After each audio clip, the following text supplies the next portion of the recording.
तो भाई हम इस लेक्चर में पढ़ेंगे जो अपना VLTD कोर्स का है, इंट्रोडक्शन टू एनिमल ब्रीडिंग। इस कोर्स को पढ़ेंगे। ये तकरीबन 6 से 7 लेक्चर होंगे। इसमें 6 से 7 लेक्चर होंगे जिसमें हम भाई जितने भी जेनेटिक से रिलेटेड कुछ टर्म है जो हमारे VLTD कोर्स में इंपॉर्टेंट हैं। इसके अलावा हम बात करेंगे ब्रीड्स की, चाहे वो शीप की हो, गोट की हो, कैटल की हो, बफेलो की हो। तो ऐसी चीज़ों के बारे में बात करेंगे जो जिनसे क्या भी लगातार क्वेश्चन क्या है पूछे जाते हैं। ठीक है, तो सबसे पहले तो हम बात करेंगे जो पहला लेक्चर हमारा होने वाला है वो बेसिक टर्म्स के बारे में होने वाला है। भी जितनी भी बेसिक टर्म है, चाहे वो जेनेटिक से रिलेटेड हैं, चाहे फिर वो हमारी ब्रीड से रिलेटेड हैं, तो जितनी भी बेसिक टर्म्स हैं ना उनके बारे में बात करेंगे। तो सबसे पहले तो अगर हम बात करें तो सबसे पहले हमारे पास टर्म आती है ब्रीड। ब्रीड के बारे में बात करें तो ब्रीड का क्या मतलब होता है? होमोलोगस। जो होमोलोगस ऑर्गेनिजम्स हैं, होमोलोगस का क्या मतलब होता है? होमो का मतलब होता है सिमिलर। होमो का क्या मतलब होता है? Similar structure. तो ऐसे एनिमल्स, ऑर्गेनिज्म कह दो या फिर क्या कह दो, एनिमल। ऐसे एनिमल जिनका क्या है, सेम फिनोटाइप है, एक जैसे दिखते हैं, सेम बॉडी साइज है और क्या है, सेम कैरेक्टर्स हैं। तो ये क्या हो जाएंगे, एक ब्रीड हो जाएगी। जैसे कि हम बात करें भी मुर्रा ब्रीड है, मुर्रा ब्रीड की हम बात करते हैं तो ऐसी जो हमारी सबसे पहले तो मुर्रा किसकी है, भैंस की ब्रीड है, बफेलो की ब्रीड है। तो हम बात करें मुर्रा ब्रीड, ब्रीड का मतलब क्या हो गया, हम कहते हैं भी ऐसी भैंसें जिनका भी क्या है, कर्व हॉर्न है, जेट ब्लैक जो बॉडी का कलर है। इसके अलावा हम बात करें स्विच ऑफ टेल है, कम वाइट है, हैवी बॉडी है, तो ऐसी ऐसी क्या आएंगी, वो किस में आ जाएंगी, मुर्रा में आ जाएंगी। तो ऐसे एनिमल जिनके क्या हैं, कुछ कैरेक्टर हैं, चाहे वो भाई फिनोटिपिक है, चाहे वो बॉडी साइज है,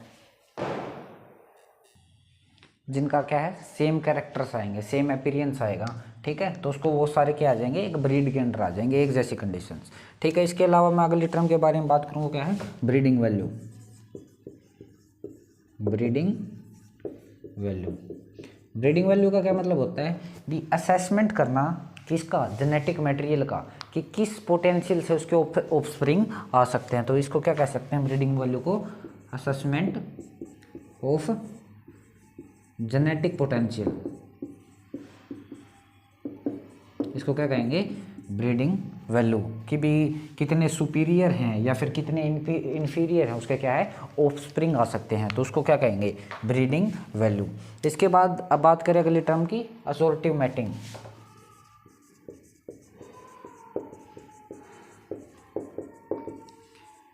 नाम से पता चल रहा है असोर्टिव मैटिंग, ऐसे एनिमल्स के बीच में मीटिंग जो क्या है, एक दूसरे के जैसे हैं, लुक अलाइक, जो क्या है,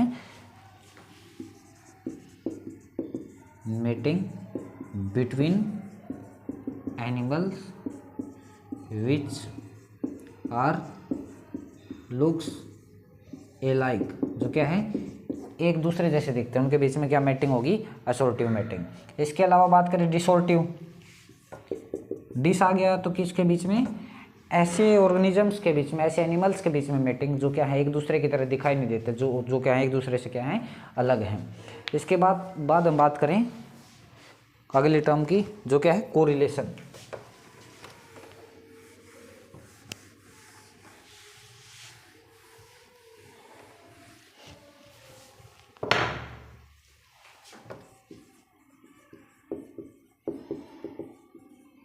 कोरिलेशन का क्या मतलब है, स्टैटिस्टिकल रिलेशनशिप या एसोसिएशन बिटवीन कैरेक्टर्स, कि दो कैरेक्टर के बीच में कैसा रिलेशन है, को रिलेशन कि भी दो कैरेक्टर हैं उनके बीच में कैसा रिलेशन है।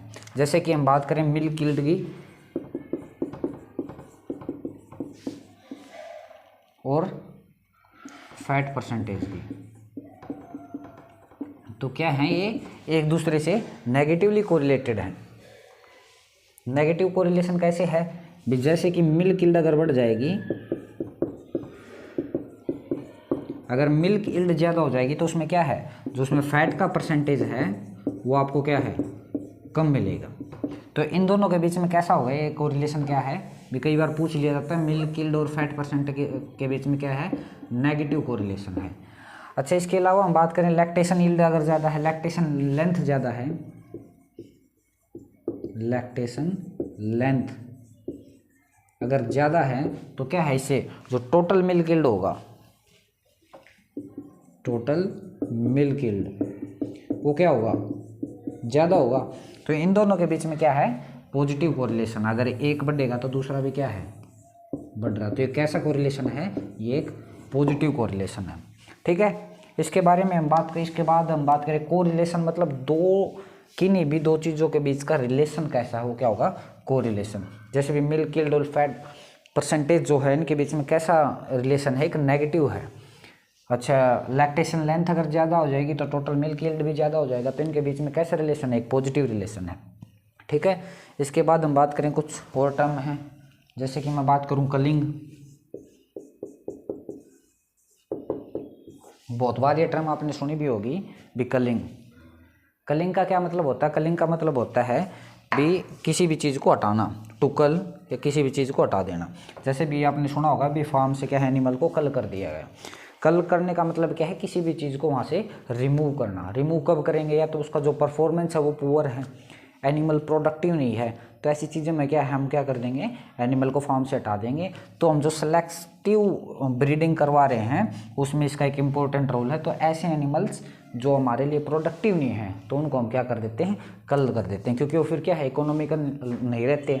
जैसे हम बात करें भी, हमारे पास कोई डेयरी फार्म है, डेयरी फार्म में हमारे पास 10 गायें हैं, 10 गायों में से भी 8 गायें 20-20 लीटर दूध दे रही हैं, 2 गायें हमारे पास हैं 4-5 लीटर दूध दे रही हैं, तो क्या हम उनको वहाँ से हटा देंगे, तो उसको हम क्या कर रहे हैं, कल कर रहे हैं।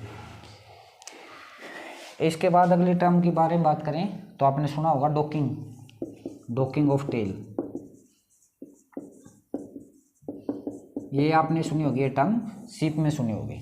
तो सीप में क्या है, डॉकिंग ऑफ टेल। डॉकिंग का मतलब क्या है, रिमूव करना। डॉकिंग ऑफ टेल, रिमूव करते हैं हम किसका, टेल का पार्ट। सीप में क्यों करते हैं इसके बारे में बात करूं तो मैं आपको एक समझाऊं तो क्या है कि वो कहीं भी बैठती हैं तो उस पर क्या है, वूली पार्ट है। वूली पार्ट क्या है, वो भी सारी जगह क्या है, जो जहाँ भी बैठेगी, कोई भी फिशेज है, कोई भी गंदगी है, वो उसके ऊपर चिपकी रहेगी। तो क्या क्या वहाँ पे बार बार क्या फ्लाई स्ट्राइक करेंगी, जिससे भी वुंड वगैरह बन जाते हैं, कोई इन्फेक्शन है उसके चांसेस बढ़ जाते हैं। तो शिप में हम क्या कर देते हैं, डॉकिंग कर देते हैं। डॉकिंग का मतलब क्या होता है, टू रिमूव, भी किसी भी पार्ट को रिमूव करना, काटना, टू रिमूव। तो इस किस में कॉमन है, ये सीप में ये प्रोसेस बहुत कॉमन है। किस लिए यूज़ की जाती है, ताकि क्या फ्लाई स्ट्राइक्स को क्या किया, कम किया जा सके, तो इसलिए हम डॉकिंग करते हैं।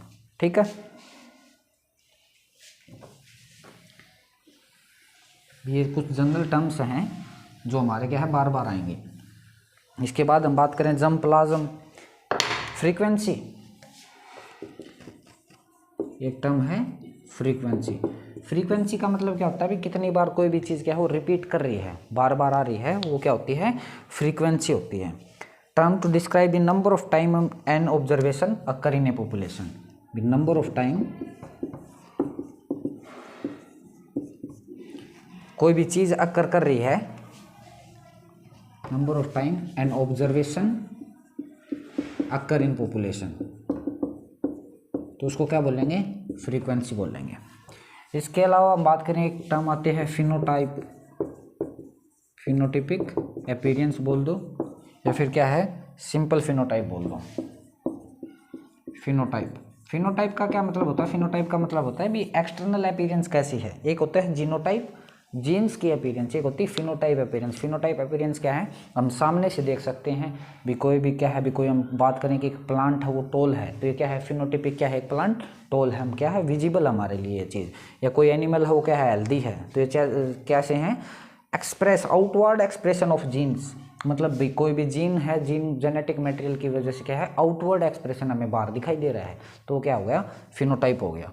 ठीक है, इसके बाद हम बात करें inbreeding depression. Inbreeding depression, inbreeding आपने सुना होगा भी, क्या है, कंटिन्यूअस, सेम या रिलेटेड।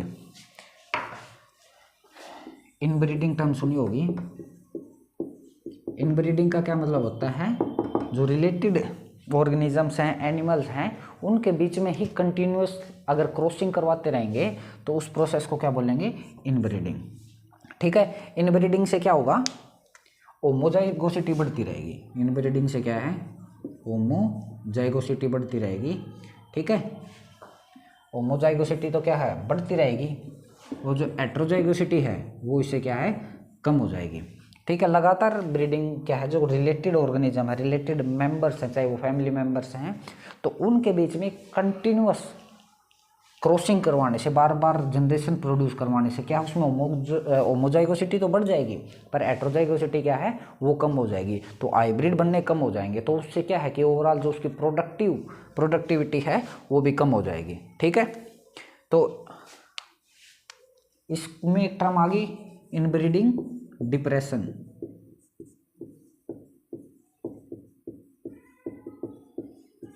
इनब्रीडिंग डिप्रेशन का मतलब क्या है? लेवल ऑफ परफॉर्मेंस कम हो जाना। लेवल ऑफ परफॉर्मेंस क्या हो जाना? कम हो जाना। किस वजह से? कंटिन्यूअस इनब्रीडिंग की वजह से। कंटिन्यूअस लगातार क्या है? इनब्रीडिंग करवाने की वजह से, तो क्या है? एक लेवल ऑफ परफॉर्मेंस है वो कम हो जाएगा। इनब्रीडिंग कोफिशिएंट की बात करें, इनब्रीडिंग कोफिशिएंट, इनब्रीडिंग कोफिशिएंट का क्या मतलब होता है? The rate at which heterozygosity is reduce, the rate at which क्या है? हेटेरोजाइगोसिटी क्या होगी? कम होगी, तो उसको क्या बोलेंगे? Inbreeding coefficient. ठीक है, या फिर क्या है? होमोजाइगोसिटी इंक्रीज होगी। तो ये बताया ना, इसमें क्या होगा? इनब्रीडिंग करवाने से होमोजाइगोसिटी तो क्या है?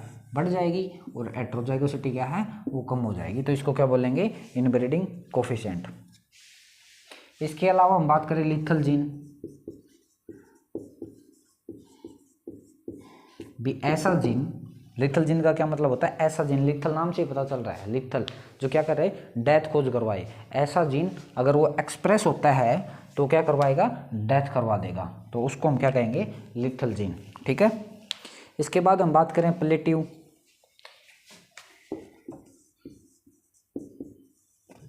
प्लेटिव आप याद कर सकते हैं भी, जैसे एक प्लेन चल रहा है उसके बाद एकदम ऐसे पीक आती है, तो ये क्या होता है? प्लेटिव होता है। तो ये क्या है? प्लेटिव का क्या मतलब होता है? सिलेक्शन के बाद, किसी भी सिलेक्शन के बाद एक मैक्सिमम पीक आ जाना जिससे आगे और पीक नहीं आ सकती। ठीक है, हम कंटिन्यूस सिलेक्शन करा रहे हैं तो उससे क्या एक बार परफॉर्मेंस में इंक्रीज हो जाएगा, पर एक मैक्सिमम लेवल पहुंचने के बाद उससे आगे कोई चेंज नहीं आना, उसको क्या बोलेंगे? प्लेटिव भी। जैसे हमने स्टार्ट किया तो भी क्या है ये? जैसे पीक आ गई, पीक आने के बाद क्या है? एक कंटिन्यूस रहेगा, मतलब कंटिन्यूस रहेगा, उससे आगे और हम ग्रोथ नहीं करवा सकते और इम्प्रूवमेंट नहीं करवा सकते, उस चीज़ को क्या बोलेंगे? हम प्लेटिव बोलेंगे। ठीक है, इसके बाद हम बात करें प्लियोट्रोपिक इफेक्ट। ये चीज़ें क्या है? सिंपल याद करने की चीज़ें हैं।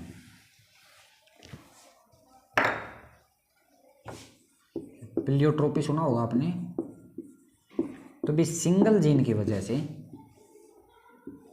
कोई एक जीन है, कोई एक सिंगल जीन साइमल्टेनियसली इफेक्ट करता है मोर देन वन ट्रेट को। ये क्या है? ट्रेट 1 है, ट्रेट 2 है, और क्या है? ट्रेट 3 है। तो कोई एक सिंगल जीन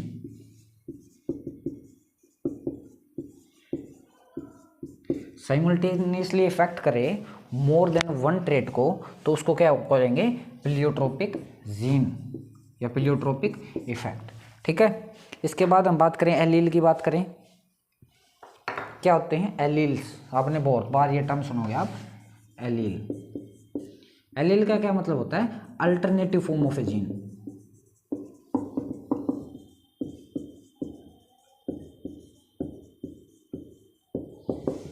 अल्टरनेटिव फॉर्म क्या होती हैं? किसी भी जीन की क्या है? अल्टरनेटिव फॉर्म होती हैं। 2 और more alternative form of a gene.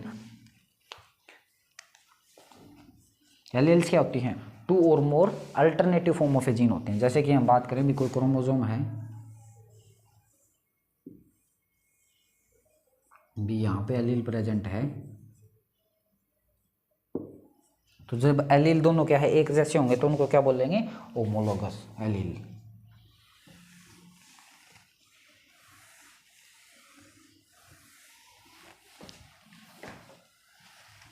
ये हैं होमोलोगस एलील। दो एलील जब एक दूसरे से डिफरेंट होंगे तो उन्हें क्या बोलेंगे, हेटेरोजाइगस एलील्स। होमोजाइगस एलील और हेटेरोजाइगस एलील। ठीक है, दो तरह के हो गए। इसके बाद हम बात करें ऑटोसोम्स। ये तो क्या हो गया, एलील का मतलब क्या होते हैं, अल्टरनेटिव फॉर्म ऑफ टू और more alternative form of a gene. ये क्या हो गए, एलील हो गए। जैसे ये है तो इसमें क्या बन गए, एलील्स बन गए। इसके बाद हम बात करें ऑटोसोम्स की। ऑटोसोम आपने सुना होगा भी, ऑटोसोम होता है एक सेक्स क्रोमोसोम होते हैं, एक ऑटोसोम्स होते हैं। ऑटोसोम्स क्या होते हैं, ऐसे क्रोमोसोम जो सेक्स क्रोमोसोम से अलग हों, ऑटोसोम्स, तो रेदर देन सेक्स क्रोमोसोम। जितने भी क्रोमोसोम जो क्या है सेक्स क्रोमोसोम से अलग हैं वो सारे क्या हैं, ऑटोसोम्स हैं। ऐसे क्रोमोसोम क्या हैं जो सेक्स क्रोमोसोम से अलग हैं, वो क्या होंगे, ऑटोसोम्स हो गए। जैसे भी ह्यूमन में ऑटोसोम्स के कितने पेयर होते हैं, 22 पेयर्स। किसके होते हैं, ऑटोसोम्स के। और एक पेयर किसका होता है, सेक्स क्रोमोसोम का। तो ऐसे क्रोमोसोम क्या है जो सेक्स डिटरमाइन करते हैं, उनको क्या कहेंगे, सेक्स क्रोमोसोम। और रेदर देन सेक्स क्रोमोसोम जितने भी क्रोमोसोम बच जाएंगे उनको क्या कहेंगे, ऑटोसोम्स कहेंगे। सेक्स क्रोमोसोम भी जैसे कि XY, XX, तो XY से क्या बनेगा, मेल बन रहा है, और XX से क्या बन रहा है, फीमेल बन रही है। ठीक है, तो ये क्या है, a pair of sex chromosome present in women beings. ठीक है, इसके बाद हम बात करें, इतनी देर से हम बात करें क्रोमोसोम। तो क्रोमोसोम क्या होगा, एक थ्रेड लाइक स्ट्रक्चर होगा।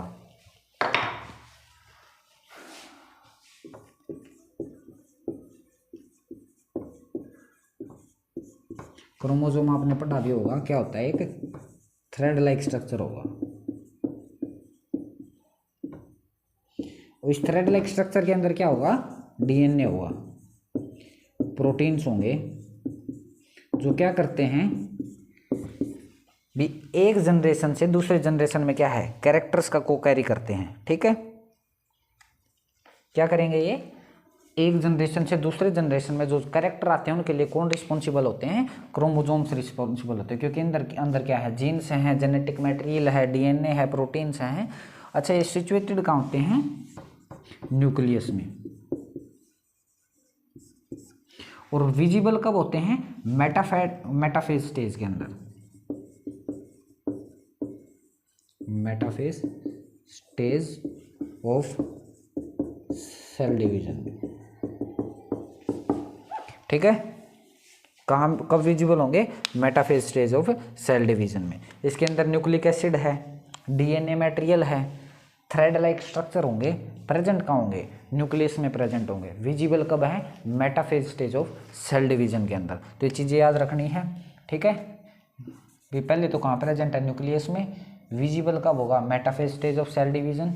DNA है, प्रोटीन है, और थ्रेड लाइक स्ट्रक्चर हैं जो क्या कैरी करते हैं, हम कह सकते हैं इन्फॉर्मेशंस को कैरी करते हैं एक जनरेशन से दूसरी जनरेशन के अंदर। ठीक है, भी क्या है, भी पेरेंट से जो ऑफस्प्रिंग में जो कैरेक्टर ट्रांसफर हो रहे हैं वो इसी की वजह से हो रहे हैं। इसके अलावा हम बात करें भी, एक टर्म आती है डिलीशन। डिलीशन का मतलब क्या होता है, काटना। तो डिलीशन का मतलब क्या होगा, भी कोई भी DNA की जो सेगमेंट है उसके अंदर से किसी भी एक पार्ट का क्या हो जाना, डिलीट हो जाना, वो क्या होगा, डिलीशन। इसके बाद हम बात करें डाई हाइब्रिड क्रॉस की बारे में बात करें, तो डाई हाइब्रिड क्रॉस का क्या मतलब होगा, दो कैरेक्टर्स के लिए या दो पेयर ऑफ एलील के लिए जो क्रॉस किया जाए उसको क्या कहेंगे, हम डाई हाइब्रिड क्रॉस कहेंगे। जैसे भी हम करते थे 10th 12th में पढ़ा होगा, जैसे हम करते थे भाई, दो सीड हैं, राउंड है, येलो है, रिंकल्ड है, ग्रीन है, तो दो पेयर ऑफ एलील के लिए, टू पेयर ऑफ एलील्स के लिए जो क्रॉस करते हैं उसको क्या कहेंगे, डाई हाइब्रिड क्रॉस कहेंगे। ठीक है, इसके बाद हम बात करें डिप्लॉइड, एप्लॉइड। डिप्लॉइड क्या होते हैं, टू सेट ऑफ क्रोमोसोम होते हैं जिनके अंदर, वो क्या होगा, डिप्लॉइड होगा। एप्लॉइड क्या होगा, सिंगल सेट ऑफ क्रोमोसोम। ठीक है, उसको क्या कहेंगे, एप्लॉइड कहेंगे। इसके बाद हम बात करते थे भी जैसे कि डोमिनेंट,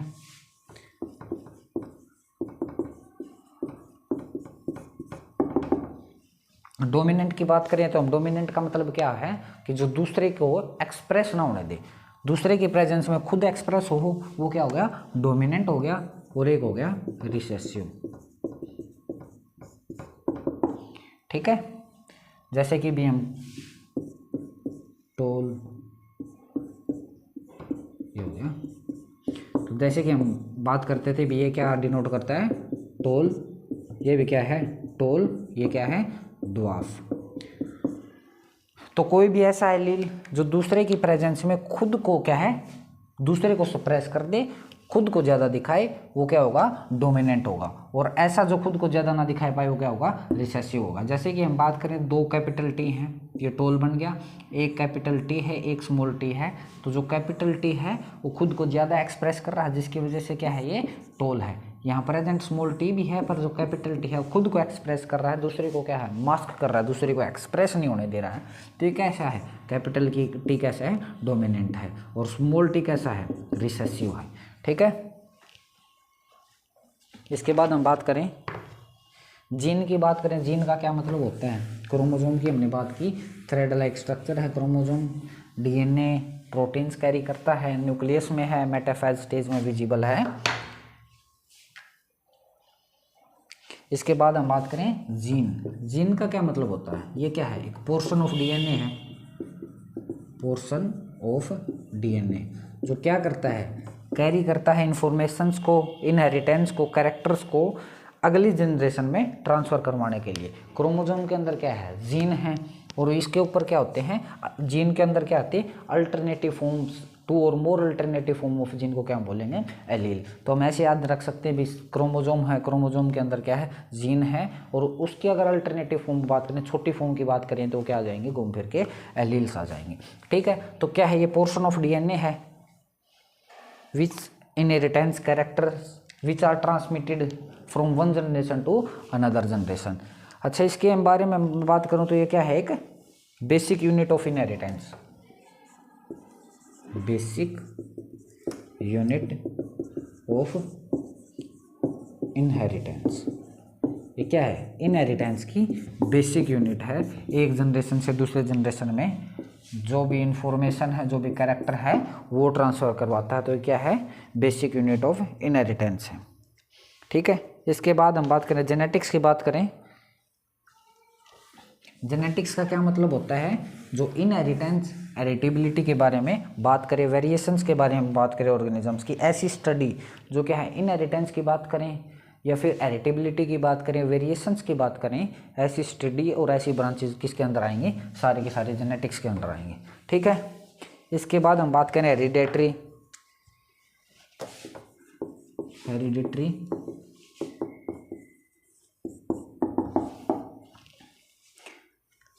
तो पेरेंट्स से ऑफस्प्रिंग में जो कैरेक्टर ट्रांसफर होते हैं, the characters which are transmitted from the parents to offspring, वो क्या होते हैं, हेरिडेटरी। कि भी हमने क्या है, हमारे ग्रांड पेरेंट्स से जो चीज़ें क्या हैं, एक्वायर की हैं, जो कैरेक्टर्स एक्वायर किए हैं, वो कैसे हैं, हेरिडेटरी हैं। ठीक है, इसके बाद एक टर्म आती है हेरिटेबिलिटी।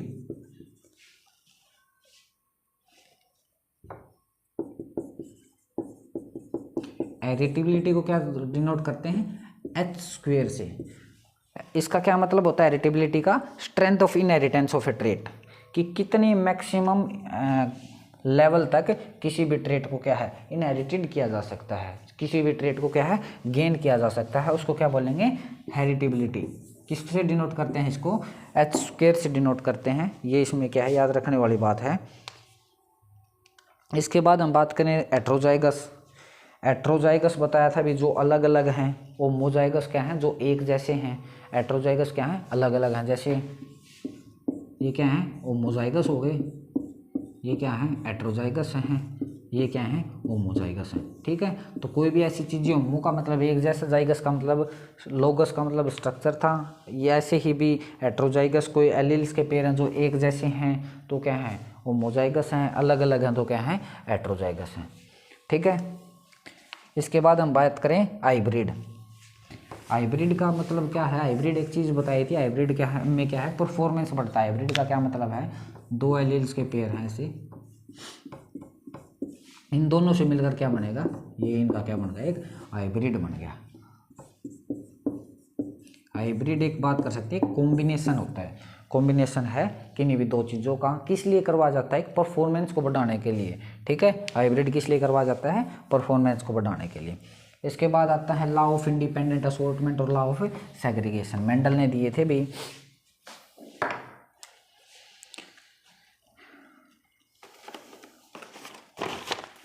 इसके अलावा मैं बात करूँ, एक टर्म बीच में रहेगी हेटेरोसिस।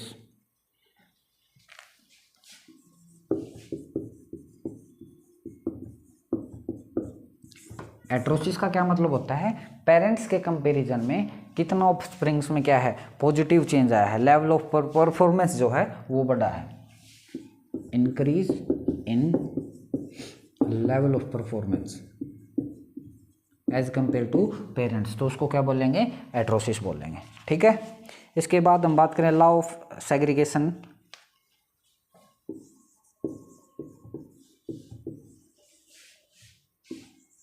लॉ ऑफ सेग्रीगेशन किसने दिया था, मेंडल ने दिया था, कि भी गैमेट फॉर्मेशन की प्रोसेस के अंदर जो एलील होते हैं वो एक दूसरे से क्या है, सेग्रीगेट हो जाते हैं। ठीक है, जैसे भी ये था तो इसमें क्या है, ये अलग अलग बना लेंगे, एक दूसरे से क्या है, सेग्रीगेट हो जाते हैं गैमेट फॉर्मेशन की प्रोसेस के दौरान। ठीक है, इसके बाद था लॉ ऑफ इंडिपेंडेंट असॉर्टमेंट, कि भी जो एलील्स हैं, जब हम वैसे के भी डाया हाइब्रिड क्रॉस कर रहे हैं, जो पेयर ऑफ एलील्स है वो एक दूसरे से सेग्रीगेट होते हैं, कैसे, इंडिपेंडेंटली। जो एलील होते हैं, लॉ ऑफ इंडिपेंडेंट असॉर्टमेंट, जैसे कि भाई डाया हाइब्रिड क्रॉस कर रहे थे तो उसमें से जो एलील्स हैं, जो अलग अलग क्या है, कैरेक्टर्स को डिफाइन करवा रहे हैं, तो जब वो एक दूसरे से सेग्रीगेट होते हैं तो कैसे होते हैं, इंडिपेंडेंटली सेग्रीगेट होते हैं। ये भी किसने दिया था, मेंडल ने दिया था। एक लॉ ऑफ डोमिनेंस हम पढ़ते हैं, कि भी एक जो है एलील है वो दूसरे के जो इफेक्ट को है मास्क कर रहा है, उठने नहीं दे रहा है। तो ये तीन लॉ हमने पढ़े थे, जैसे भी 12th में भी हमने पढ़े हैं, law of dominancy, law of segregation, law of independent assortment. ठीक है, इसके बाद हम बात करें म्यूटाजेंस। म्यूटाजेंस का मतलब क्या होता है, कोई भी केमिकल सब्सटेंस हैं या एजेंट्स हैं जो क्या करें, कोई भी जेनेटिक चेंज ला दें। ठीक है, वो क्या होंगे, म्यूटाजेंस होंगे, म्यूटाजेंस। तो ये म्यूटाजेंस क्या होते हैं, केमिकल सब्सटेंस, केमिकल सब्सटेंस हैं जिनकी वजह से क्या होता है, कोई भी केमिकल चेंज कोई भी जेनेटिक चेंज आता है, जेनेटिक चेंज आए उनको क्या कहते हैं, म्यूटाजेंस। ठीक है, इसके बाद हम बात करें लिंकेज। लिंकेज आपने सुना होगा, लिंकेज का क्या मतलब होता है, कि भी दो कोई भी जीन हैं सेम क्रोमोसोम पे, वो एक दूसरे के साथ स्टे रहें, उसकी प्रॉपर्टी को क्या कहेंगे, लिंकेज कहेंगे। कि भी कोई भी जीन है क्रोमोसोम पे, वो एक दूसरे के साथ क्या है, tendency of gene of a same chromosome to stay together rather than to assort, कि भी वो एक दूसरे के साथ रहें, लिंक रहें, उस प्रोसेस को क्या कहेंगे, लिंकेज कहेंगे। इसके बाद है म्यूटेशन। तो म्यूटेशन का क्या मतलब होता है, म्यूटेशन का मतलब होता है random heritable change in DNA molecules, जो डीएनए में चेंज आएगा, random heritable change in DNA, भी म्यूटेट होना, चेंज होना। ठीक है, ये पॉजिटिव भी हो सकता है, नेगेटिव भी हो सकता है, और ज़रूरी नहीं है इससे कोई इफेक्ट आए। तो ये तीनों तरह का हो सकता है, पॉजिटिव भी, नेगेटिव भी, और कोई ज़रूरी नहीं है भी इसकी वजह से कोई है कोई इफेक्ट आए। ठीक है, म्यूटेशन का मतलब क्या होता है, भी कोई भी एक न्यूक्लियोटाइड चेंज हो जाए, कोई भी डीएनए सीक्वेंस है, कोई भी डीएनए की सीक्वेंस है, तो उसमें से क्या है, कोई एक न्यूक्लियोटाइड अगर चेंज हो जाए तो उसकी वजह से क्या है, पूरी सीक्वेंसिंग चेंज हो जाएगी, तो क्या होगा, म्यूटेशन होगा। म्यूटेशन क्या है, कोई पॉजिटिवली भी हो सकता है, नेगेटिवली भी हो सकता है, और कोई ज़रूरी नहीं है इसकी वजह से कोई इफेक्ट आए। इसके बाद हम बात करेंगे रिसेसिव की, हमने बात कर ली। रिसेसिव के अलावा हमने बात कर ली डोमिनेंस की, बात कर ली हेटेरोजाइगस की, बात कर ली होमोजाइगस की, बात कर ली। ठीक है, इसके बाद और भी कुछ टर्म्स हैं उनके बारे में बात करेंगे। जैसे कि सबसे पहले हम बात करें जाइगोट की। बिफर्टिलाइजेशन पढ़ा होगा। बिफर्टिलाइजेशन का क्या मतलब होता है? प्रोन्यूक्लियाई।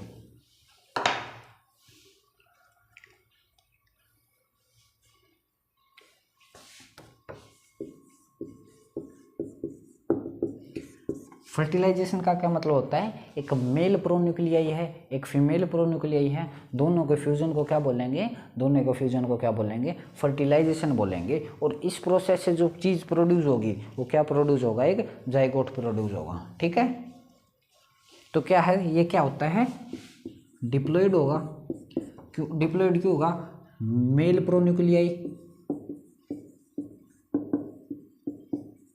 और फीमेल प्रोन्यूक्लियाई क्या है? NN है। जब दोनों एक दूसरे से मिलेंगे तो क्या बन जाएगा? NN2N स्ट्रक्चर बन जाएगा। तो क्या है? फर्टिलाइजेशन के बाद जो पहली चीज बनती है वो क्या बनती है? जाइगोट बनता है। ठीक है, इसके बाद हम बात करें। अच्छा देखो, मेल प्रोन्यूक्लियाई कैसा होगा? N होगा। फीमेल प्रोन्यूक्लियाई कैसा होगा? N होगा। तो दोनों मिलके क्या है? एक वो बनाएंगे जाइगोट। ये क्या होगा? ये प्रोसेस क्या होगी? फर्टिलाइजेशन की प्रोसेस होगी। और इस प्रोसेस से क्या प्रोड्यूस हो गया? जाइगोट प्रोड्यूस हो गया। अब ये क्या है? आगे डिवाइड करेगा कंटिन्यूसली, क्लीवेज होंगे इसमें। ठीक है, इसके बाद हम बात करें एल्बिनो।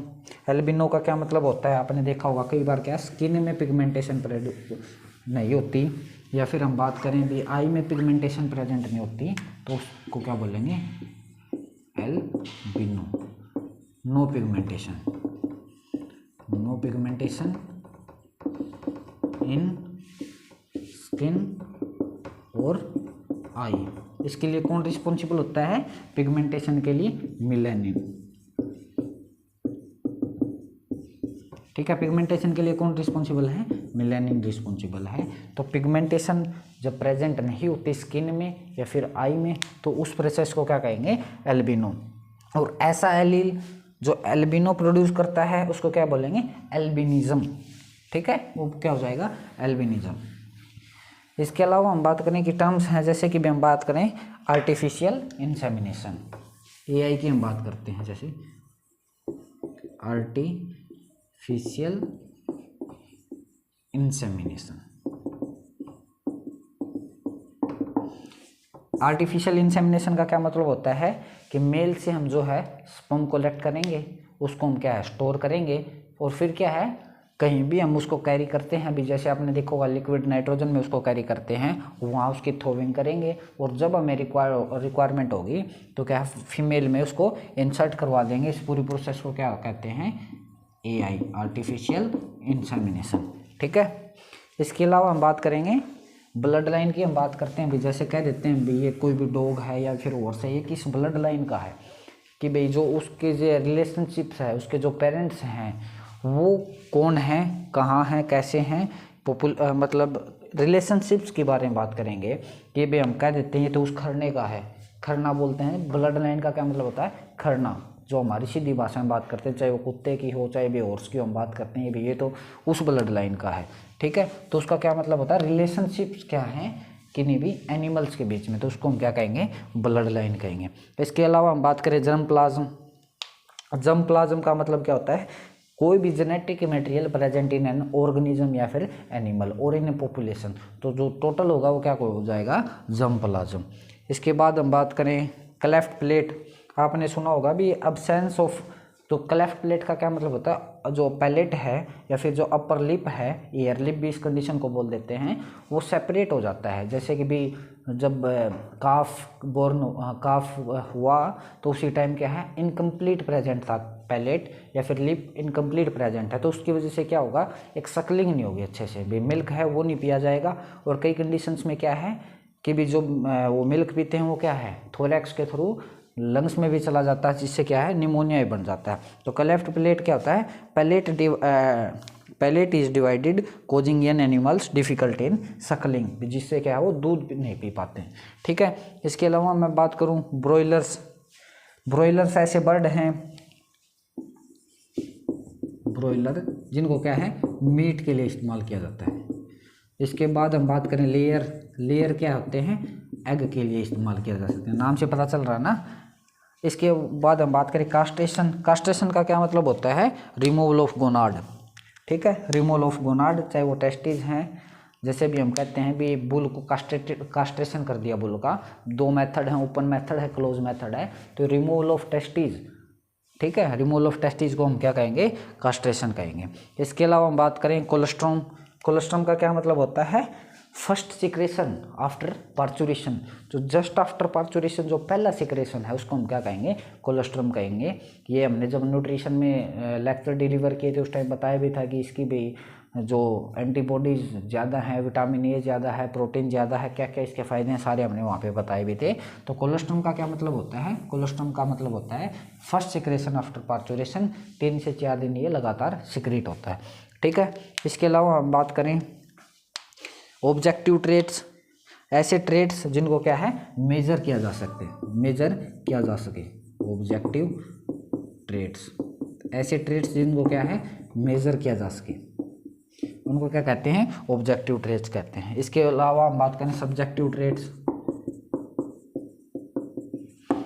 सब्जेक्टिव ट्रेट्स कौन से ट्रेट्स होते हैं जिनको क्या है मेजर नहीं किया जा सके या क्या है डिफाइन नहीं किया जा सके, उनको क्या कहेंगे, सब्जेक्टिव ट्रेट्स कहेंगे।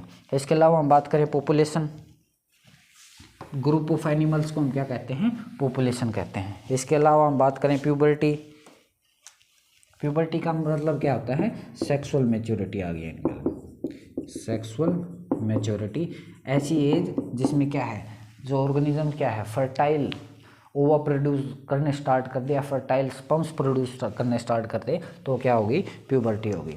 इसके अलावा हम बात करें टीजर होता है टीजर बुल सुना होगा, टीजर में क्या है जो वैस्ट डिफरेंस है एनिमल की उसको कट कर देते हैं कम्प्लीटली, ठीक है। तो ऐसा बुल जिसकी जो है वेस्ट डिफरेंस या वेस्टमाइज्ड मेल को क्या कहते हैं, टीजर कहते हैं। रैंडम मीटिंग का क्या मतलब होता है, ऐसे ही एक ग्रुप में जो इक्वल चांसेस हो मीटिंग के, उस मीटिंग को हम क्या कहेंगे, रैंडम मीटिंग कहेंगे। तो ये कुछ टर्म्स आपको ध्यान रखनी है, रैंडम मीटिंग भी ऐसी मीटिंग जिसमें क्या है इक्वल चांसेस हैं किसके, मीटिंग करवाने के विद ईच फीमेल, ठीक है। सिलेक्शन डिफरेंशियल की मैं बात करूं, सिलेक्शन डिफरेंशियल, सिलेक्शन डिफरेंशियल का क्या मतलब है, mean of selection parent and mean of population from they come. Difference होता है किसका, सिलेक्शन डिफरेंशियल, डिफरेंस का मतलब क्या है पॉपुलेशन और पेरेंट्स दोनों का जो मीन है, जीनोटिपिक मीन है, उसका जो डिफरेंस है उसको क्या कहेंगे, सिलेक्शन डिफरेंशियल। इसके बाद हम बात करें डेविएशन, डेविएशन का क्या मतलब होता है, स्टैंडर्ड डेविएशन की हम बात करें द मीन वैल्यू से, स्टैंडर्ड डेविएशन, मीन वैल्यू से क्या है डेविएशन, कोई भी मीन वैल्यू से जो चेंज है उसको हम क्या कहेंगे, स्टैंडर्ड डेविएशन, ठीक है। सेक्स लिमिटेड ट्रेड्स की बात करें, ऐसे ट्रेड्स जो सिर्फ क्या है एक ही सेक्स में एक्सप्रेस हो सके उसको क्या कहते हैं, सेक्स लिमिटेड ट्रेड्स कहते हैं। सेक्स लिमिटेड ट्रेड्स, ऐसे ट्रेड्स जो एक ही सेक्स में रिप्रेजेंट हो सके उसको क्या कहेंगे, सेक्स लिमिटेड ट्रेड्स कहेंगे, ठीक है। अब कुछ इंपॉर्टेंट टर्म्स है भी, जैसे कि हम बात करें लैक्टेशन यील्ड, ड्राई पीरियड, तो सारी टर्म्स हैं वो भी वो और पढ़ेंगे। तो इसमें क्या है कि पहले लेक्चर में कोई ऐसी वो चीज़ें नहीं हैं जो भी बहुत ज़्यादा याद रखने वाली हैं, कुछ जनरल टर्म्स हैं जिनका हमें क्या है भी आगे बढ़ने से पहले पता होना चाहिए, ठीक है।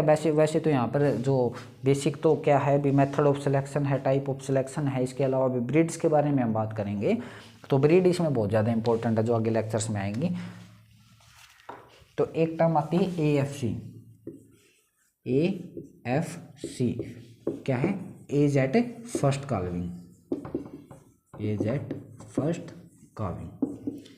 तो AFC का क्या मतलब है, एज एट फर्स्ट काविंग, जो पहली काविंग है उस पे एनिमल की एज क्या है। जैसे भी हम बात करें आजकल तो भाई जो मुर्रा का जेनेटिक मेकअप है वो इतना अच्छा हो गया कि दो दो इवन 2.25 साल की 2.5 साल की क्या है बच्चा दे देती हैं जो इफर्स होती हैं वो। तो एज एट फर्स्ट कार्विंग कि पहली बार कार्विंग किस एज पे की है, तो 2.5 से 3 साल में हो जाता है, कई 3 से 3.5 साल भी हैं, ठीक है। तो 2.5 से 3 साल में क्या आजकल मुर्रा आराम से बच्चे को जन्म दे देती हैं। इसके अलावा हम बात करें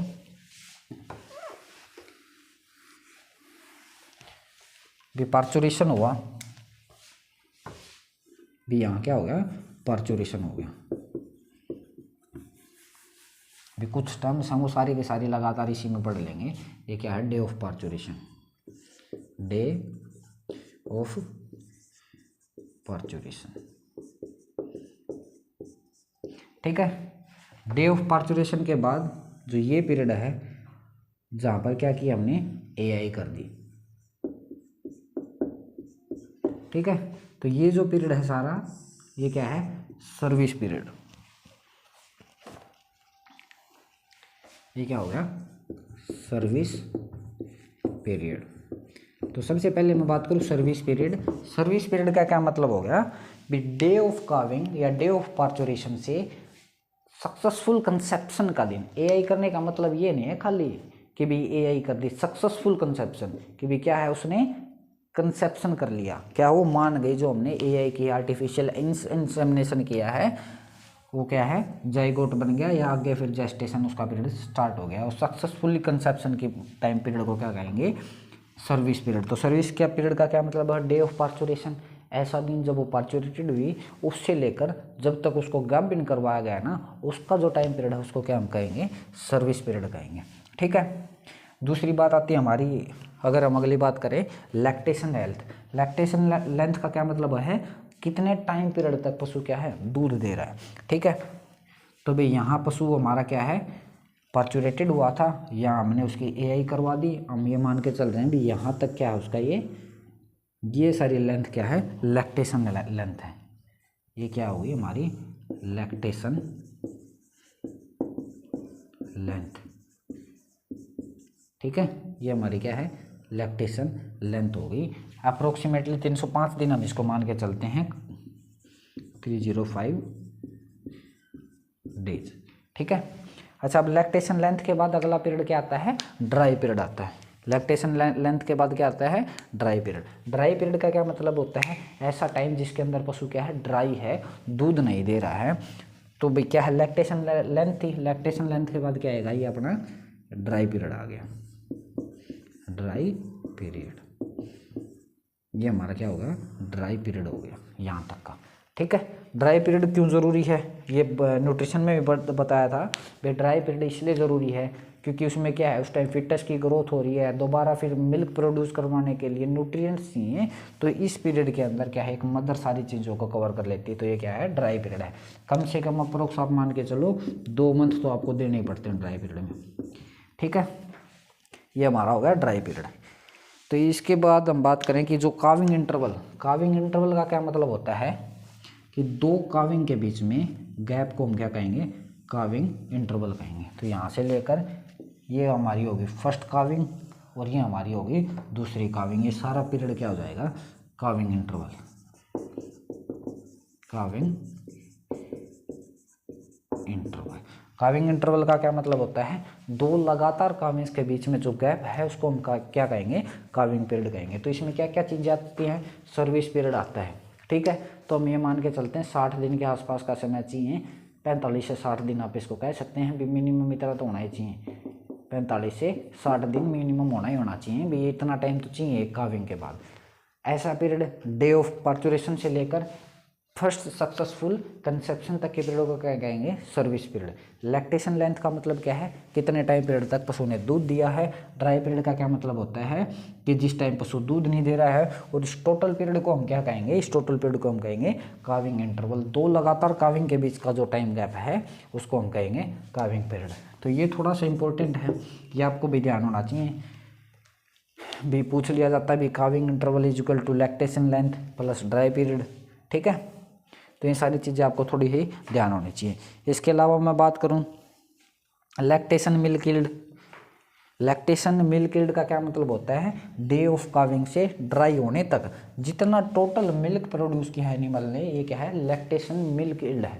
भाई पूरी लैक्टेशन में जैसे कि हम बात करते हैं, भाई किसी भैंस ने 4400 kg लैक्टेशन मिल्क यील्ड है, लैक्टेशन मिल्क यील्ड है भाई 305 दिन में किसी भैंस ने 4400 किलो दूध दिया है, मतलब लैक्टेशन लेंथ लगभग से 305 दिन की मान के चलते हैं हम, तो 4400 kg क्या है इसका लैक्टेशन मिल्क यील्ड है। अगर हम बात करें एवरेज मिल्क यील्ड, तो हम क्या है 305 से इसको डिवाइड कर देंगे तो average milk yield per day की आ जाएगी। ठीक है, इसके बाद हम बात करें पीक यील्ड।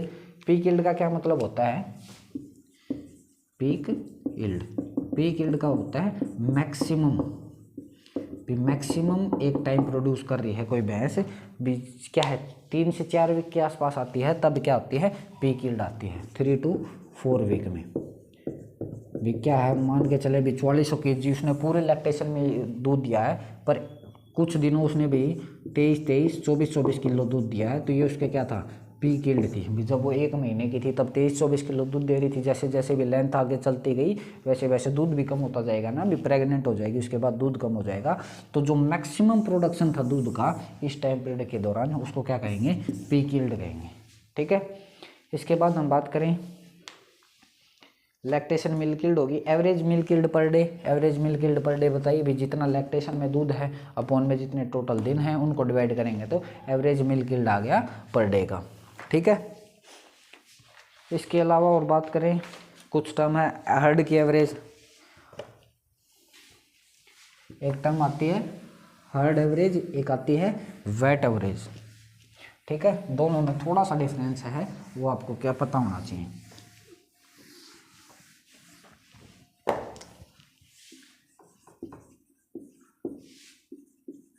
हर्ड एवरेज और क्या है वेट एवरेज। हर्ड एवरेज का क्या मतलब होता है, average of milk calculated including all the breeding animals. तो जितने भी ब्रीडिंग एनिमल हैं, चाहे वो मिल्क हैं चाहे वो ड्राई हैं, वो क्या है हर्ड की एवरेज आ जाएगी। हम मान के चल रहे हैं भी यार रोज 100 किलो दूध हमारा प्रोड्यूस हो रहा था, हमारे पास टोटल एनिमल 5 थे, टोटल एनिमल 8 थे, तो हम इसको मान के चलेंगे भी 12.5 kg पर डे। तो इसमें हम मान के चले भी 5 हमारे क्या है मिल्क वाले हैं और 3 हमारे पास क्या हैं ड्राई हैं, तो टोटल एनिमल 8 हैं, तो ये पूरी हर्ड की एवरेज क्या आ गई 12.5 kg पर डे। पर मैं अगर बात करूँ वेट एवरेज की, वेट एवरेज का मतलब क्या है 100 किलो दूध है, पर जो सिर्फ दूध दे रहे हैं, दूध हमारे कितने दे रहे हैं 5 दे रहे हैं, तो ये क्या आ जाएगी 20 kg पर डे। तो ये फ़र्क होता है हर्ड एवरेज में और क्या है वेट एवरेज में। हर्ड क्या है पूरे के पूरे हर्ड की, चाहे वो मिल्क में है चाहे वो ड्राई स्टेट में है, दोनों को मिलाकर जो ओवरऑल प्रोडक्शन है वो दिखाना क्या है हर्ड एवरेज और वेट एवरेज। तो इस लेक्चर में हमने कुछ नहीं भी कुछ टर्म्स के बारे में ही बात की, कुछ ज़्यादा वो नहीं है भी, लास्ट में आके कुछ टर्म्स थे भी service period, dry period, lactation health, herd average, weight average, चाहे फिर होमोलोगस क्रोमोजोम, एलील क्या होता है, जीन क्या होता है, क्रोमोजोम क्या होता है, तो क्या ये सारी की सारी बेसिक टर्म्स है, डायरेक्ट इनडायरेक्ट पूछी भी जा सकती हैं। ठीक है, तो ये हमारा क्या है पहला लेक्चर है इंट्रोडक्शन टू एनिमल ब्रीडिंग।